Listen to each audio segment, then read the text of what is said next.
What's going on, everybody? Man, Eric Wilson, Sports Arena, Fox Sports Radio, 1070 The Zone, WKII. And I had to bring my brothers, Mr. Michael Carotenuto, out there in Arizona, NBC Sports Radio, 1060 The Sports Hangover, and our man, Jake Rongholt, Turning Point Podcast, temporarily on hiatus, but coming back. But he is doing both sides of the Turning Point, doing movie reviews and just a lot of things going on in the world of sports. Gentlemen, what's up? How are you?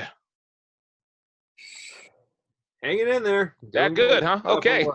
Yeah, man, I'm rocking it. I was just waiting for Jake. He's got, Aaron Rodgers hanging out with him, not rolling his eyes, so that's impressive.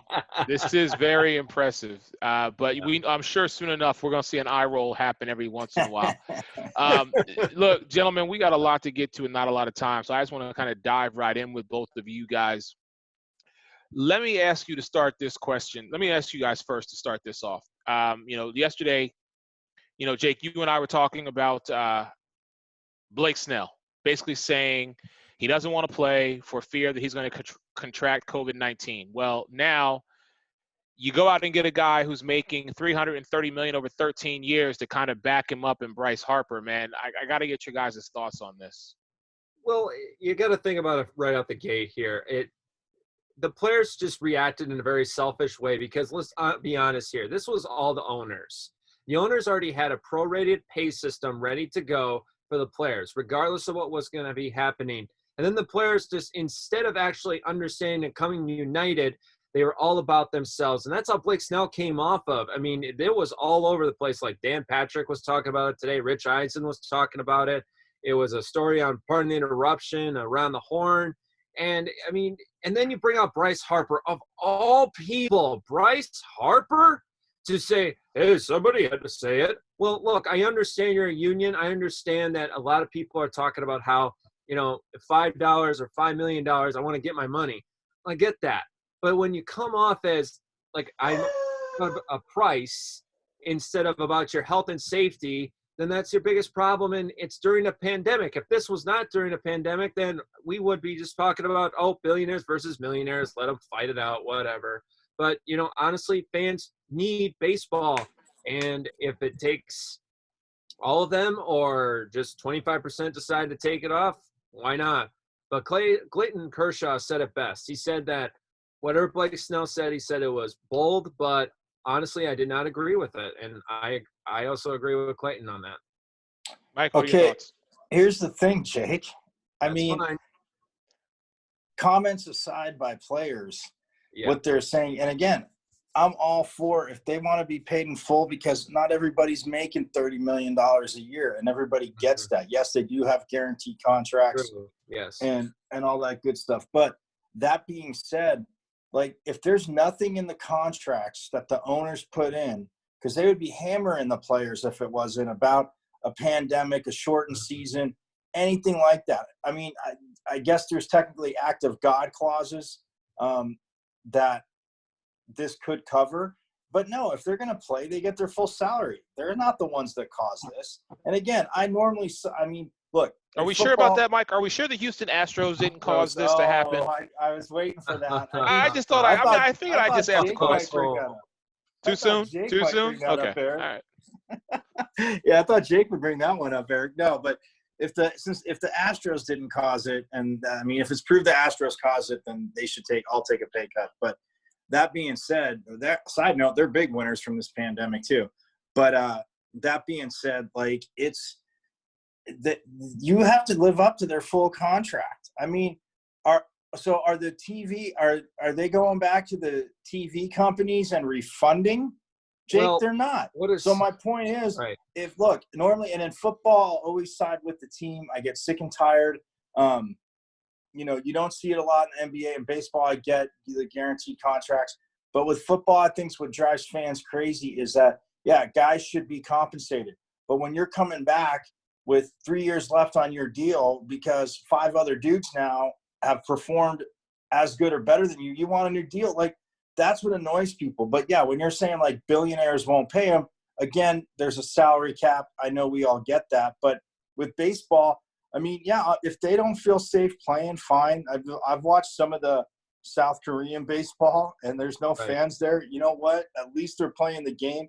But yeah, they need to get paid their full salaries. Again, I do think they're way overpaid. And again, being a big hockey fan, as both of you know, they're the biggest babies in all sports anyway, or baseball players. Well, Mike, so I don't think should have understood. Owners should have Yeah. understood that this was going to blow up in their faces. They already had the deal set. It was going to be prorated salaries, regardless of when the season was going to start during this pandemic. And then they come out with this 50-50 revenue sharing, and then they come out with this, and it just blows up in each other's faces. Not only the owners, but then you got players like Blake Snell coming out and Bryce Harper running their mouths and everything, and there's just no winner to it. All they have to do is come to an agreement. Let's play 80 games. Let's get this thing rolling here, because if there's one sport that the fans really want the most, it's baseball. I would venture to disagree with that one and say bring back the NFL in some regard. But Mike, I think, and I have to side with Jake on this one. Although I trust me, all your points very valid.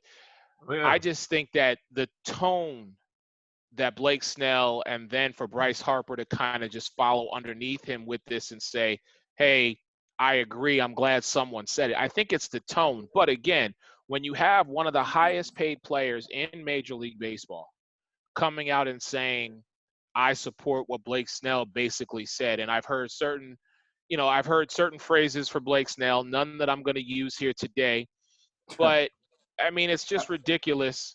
I mean, didn't his rant go on for 9 minutes? I didn't even let it get that far. It was a mess. I really did. Right, it was something like 9 minutes, but I mean, he's like, I'm not going to play if I don't get mine. And again, that will rub, yes, the amount of people that are out of work, the amount of people are working from home, they're out of work because they can't go back in yet. And again, be safe, and that's fine. But he's just saying they're taking all the risk. He's like, if I get this, I can be treated, but it's not going away. So, but Mike, if you're going to bring up a point like that, you have to be prepared for this. I mean, Nolan Arenado, I thought that's fine. But Jake, if I sign a contract, but Nolan Arenado, with me, hear me out. Nolan Arenado did it correctly. Blake Snell did not do it right. Nolan Arenado talked about how he wanted to get his, and that was understandable. But he also said at the same time, look, I want to play baseball, but I want to be able to play with my team, and I want to be able to go the way that the MLPA believes and the MLB believes, and they're going to come to a deal and move on with this. The way Blake Snell came off, it just came off as entitled, selfish, and it wasn't necessary. But the way Nolan Arenado did it, I thought he did a great job. And also, Kershaw, clean up the mess. Charlie Blackmon was also doing some work on that as well. But the way Blake Snell and Bryce Harper and Trevor Bauer, they just looked like a bunch of kids. It just didn't look right. I mean, it doesn't. If they're all saying the same thing, okay. So Arenado said it gracefully, and Bryce Harper's making $30 million a year.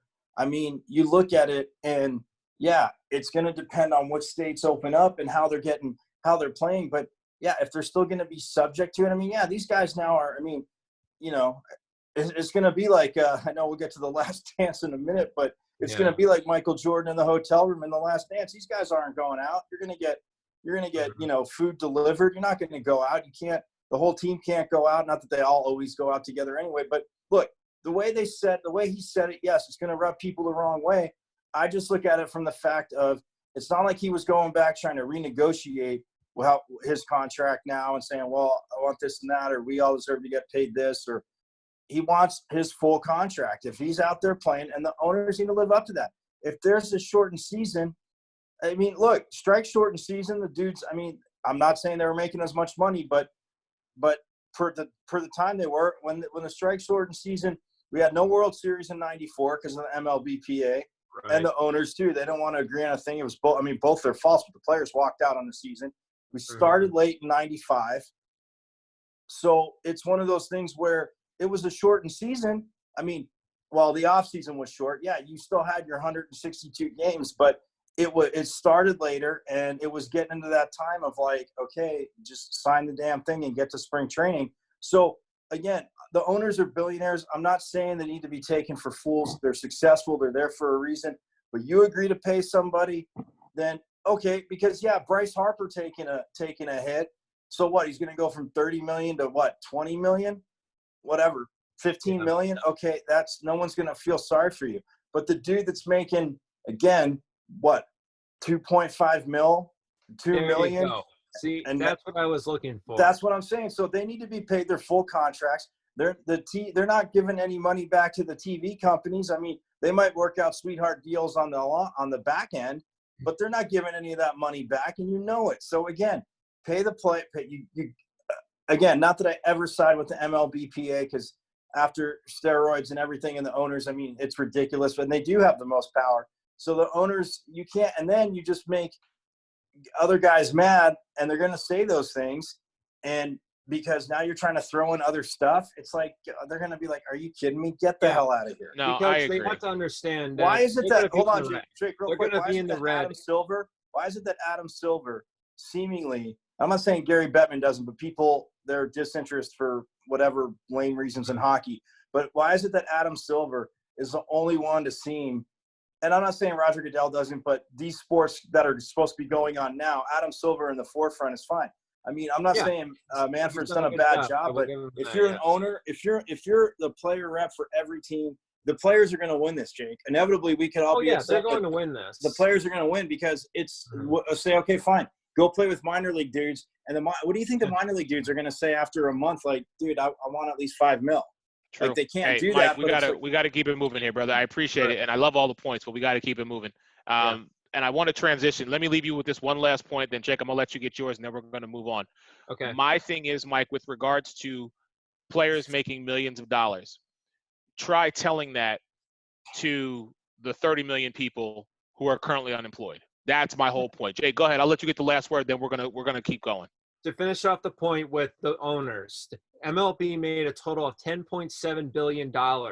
They made 5.1 alone on their media contracts last year. They are missing that right now as we speak, and that is why MLB owners are getting greedy and throwing in this revenue sharing, because they don't have any revenue right now.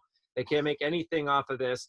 And like I said, I don't side with the owners. I just wish the players would have just been a lot better, because they would have had the public behind them, and instead – now it just looks like a mess right now, and it's coming down to money, and it should not be that way. It should be more about health and safety. But let's move on. Yeah. So I want to talk to you guys about one, Mr. James Harrison, and the whole situation that came down with him, and the envelope that was empty, but was given to him to Mike Tomlin, basically paying for his fine because of the hit that he put on. I'm not even going to try and say this guy's name because I'm bad with it. I'm bad with names. Mohammed Massaquoi. Oh, thank you. Again, another situation where, are we taking this too far out of context? This is 10 years after the fact. Like, what's the deal with this one? Well, if James Harrison opened his mouth, I mean, I'm with you. You just said it right. It's out of context, and it's over 10 years. It's 10 years later. And, it's ridiculous for him to say that. And again, I didn't hear the interview on the podcast, for full disclosure, but reading everything, reading the highlights from it and what they're all talking about, like, you can't tell me that it's not. I mean, it looks bad. You can't go back and find the Steelers now. You can't prove it. I mean, look, especially if the envelope had cash in it, which, I mean, I don't know. I guess if you can carry $75K of cash around, or not even so much to cover it, but if it had whatever in there, quote unquote, bounty gate, like the Saints had, I mean, it's just ridiculous for him to say that. And then he has to backtrack. Do I think, I don't know. Mike Tomlin, and Eric, you and I have talked about this before. He drives me crazy. I think he's a hell of a coach. I think he does a great job.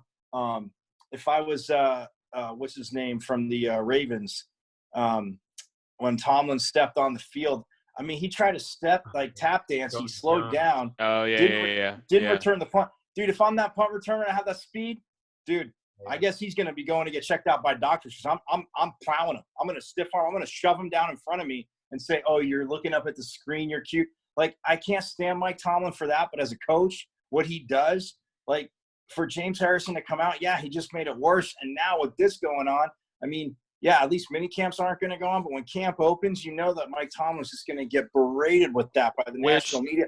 And look, camp is slated to open next week. Right. And if they did it, it's wrong. If they did it, it is completely wrong.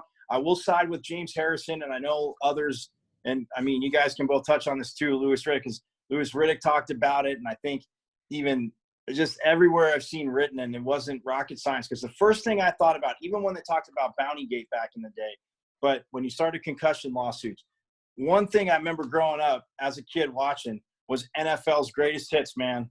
And dudes were just lighting each other up. Not trying to hurt people, but you were flying into dudes. It's full speed. You get it. It's a contact sport. But you like celebrate these big hits, and the lawsuits come. And like they've said, all that stuff, went away. They didn't sell it anymore. They took it down. But for James Harrison to bust Mike Tomlin like that, again, if you're doing that at that level, it's wrong. But you got teams that can't stand each other, rivalries or not. You got players. Eric, we've been around them. Jake, you've been around them too. For some reason, they played against each other. Maybe they were former teammates at one point, and they just despise each other. They literally want to hurt the person. So, for Harrison, I don't know, you air dirty laundry like that. It's just kind of, again, it's not cool if it's true, but I don't see Mike Tomlin, and just that, as much as I can't stand him, as you know, I can't see that organization doing that. But again, would it fully shock me? I guess not, but a little bit, because it's the Steelers. If you heard about it from, the I don't know, the Browns or somebody like back in the day that was just, that, I guess it would, but the Steelers throughout time, that would just shock me. Gotcha. Go ahead, Jake.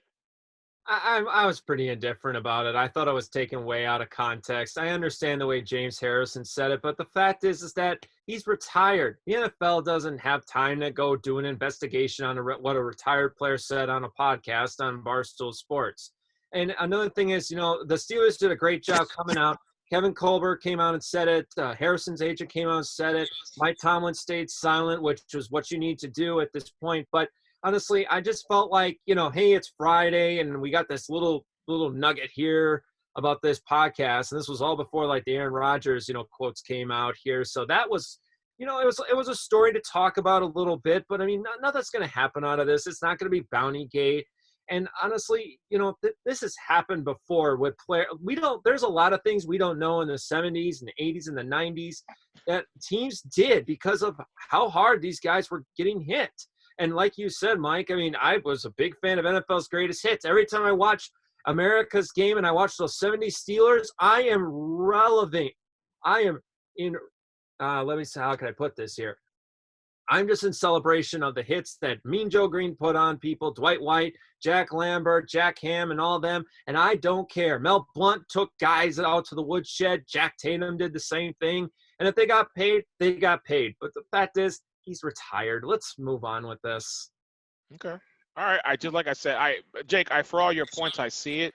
But I have to, Mike, what you said really struck a chord with me, because if you look at the entire organization of the Pittsburgh Steelers, this is not something that when you think of things like this, you naturally do not associate them with Pittsburgh. So that's why I was like, when this came out, and we've never known James Harrison not to speak his mind or just basically, tell it like it is.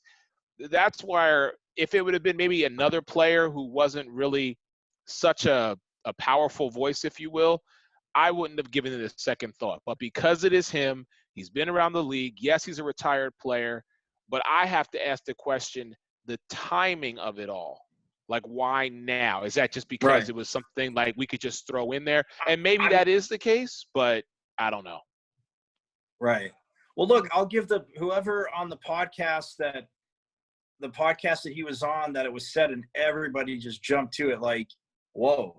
And I get it. Like, yeah, it is a Friday, but everybody that jumped to it, like, you say something like that and then you're like, oh, you're going to take what I said and think there's money in there. Well, look, and organization or not, which is true throughout time.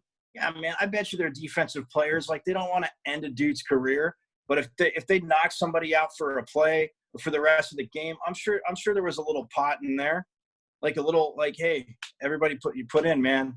You get thrown out, you do this, receivers might have yards, touchdowns, but you got defensive players.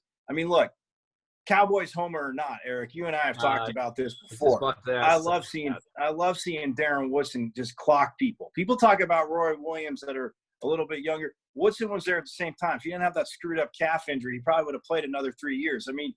This is a dude that, And I always say to Giants fans too, ask Amani Toomer about how hard Darren Woodson hit, because it's like Woodson had a magnet. You know what I'm talking about, Eric? Woodson had a magnet for that dude. Mike, I could think of two other people that hit as hard and too. He did it. Randy White is another. Right, but that's my point. Whether they were sitting there in the locker room like, oh, dude went out of the game. Like, yeah, they always say all the right things on camera, and I don't disagree with them guys. Like, yeah, you don't want to end somebody's career because, you know, they were talking about no head hits, and Larry Fitzgerald out here was on record and with a lot of other receivers too when they said, you know, the target zone.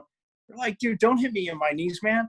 I mean, Hines Ward, speaking of the Steelers, they're like, don't hit me in my knees because you're going to end my career. You hit me in the head, give me a concussion. I can still play. Like, that's their mentality, right, wrong, or indifferent.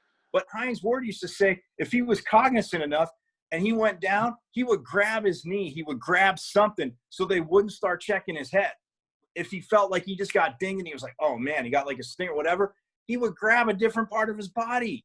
So it's like, it doesn't make it right if you're putting a bounty gate on it. And like the Saints thing was proven. And again, that's ridiculous. I mean, even for Jake's boy, Brett Favre, to be asking Darren Sharper, like that quote, you hear it on the thing, Sharp, what are you guys doing, man? Like, Favre never backed down from hits. Real quarterbacks, except for crybaby Tom Brady, they're not going to back down from clean hits. But we got Favre saying, what are you doing, Sharp? And again, if the Steelers were doing it, I think, 10 years, it's a little too late, but it needs to come out because, you know, you can crush dudes. You don't got to be friends. You can absolutely not stand each other, but you're not going to end a dude's career knowing how short it can be. So that's what's the messed up part about the whole thing, Eric. True. But like, I mean, I just, again, it is a little, I guess in this day and age, nothing should be, like I said, fully shocking, but you hear the Steelers. I mean, you know, right. It's and, like and, same and thing. That, and that's the piece of it. The piece of it is it's the Steelers. If it was maybe another team, we'd be quick to be like, okay, yeah, this happened and we understand where it's coming from. But because it's the Steelers, we're kind of like, it's a little bit of a head scratcher. Let's 50 years and 3 coaches. What, 50 years and 3 coaches? That's it? Exactly. So let's wrap this up, guys. And again, thank you for joining me today here on the Sports Arena. I want to talk about The Last Dance. Guys, we've been through 8 great episodes, fantastic, phenomenal episodes. We get the final 2 here this Sunday. So, I mean, Mike, let me ask you, just give me really quick, what has been your impression of the team? Not just of a player in particular. I'll get to that in a second. But the team as a whole, the 91 to 93 team and then the 96-98 team, over these last 4 weeks, you know, what's been your impression of this team and how they were able to just be so successful? Well, I mean, it comes down to, again, inevitably, like Jordan's drive. And anybody that becomes a pro athlete, like, yeah, I know I've kidded around with you before and said we could be NBA stiffs if we were 6'10" and make money, but you want to win at that level. I mean, what those teams did, and yeah, Phil Jackson was kind of that missing piece. But Michael Jordan, I mean, what, you know, the 92-3 team, the 92, 91, 92, 93 teams, it was just unbelievable because, like, you saw, like, okay, a guard can dominate the league. Yeah, they had Pippen, they had big men down low, but, I mean, what Phil Jackson did, and that's what people always say. I love when people rip on Phil Jackson because, like, oh, well, yeah, you go from Jordan and Pippen to Kobe and Shaq, and it's like you have to know how to coach these. I mean, even, you know, last week we saw this famous Steve Kerr story. Phil Jackson threw him out of practice. Most coaches probably would have been too scared and thrown Steve Kerr out of practice. So what they were able to do as a team, again, in the moment, it's always easy to say back then, but they were obviously, to make it really easy, the greatest team of the decade. But I'll tell you what, man, I mean, I would have loved to have seen old school battles with them and, you know, the 80s Lakers and their Celtics. Definitely like the Bill Russell at Celtics because, I mean, come on. But, like, you talk about guarding Jordan stuff. Well, good luck with Russell and what he did. And, I mean, they get the Lakers with Kareem. But as a team, man, you can't say that they're not in the breath of, you know, everybody always wants to say top 3 because you could always debate through generations and rules who number 1 is. But, man, as a team, especially, the nucleus pseudo the same, but to add new pieces and big pieces, it's coaching, it's players. And, I mean, look, we always heard stories about how driven Michael Jordan was and passionate, but Yeah, cool. Call him a jerk. I would have played with that dude like that in a heartbeat. I mean, I'm not saying I wouldn't have punched him. I'm not saying I wouldn't have punched him, Eric, but hey, I would have played with a dude like that in a heartbeat.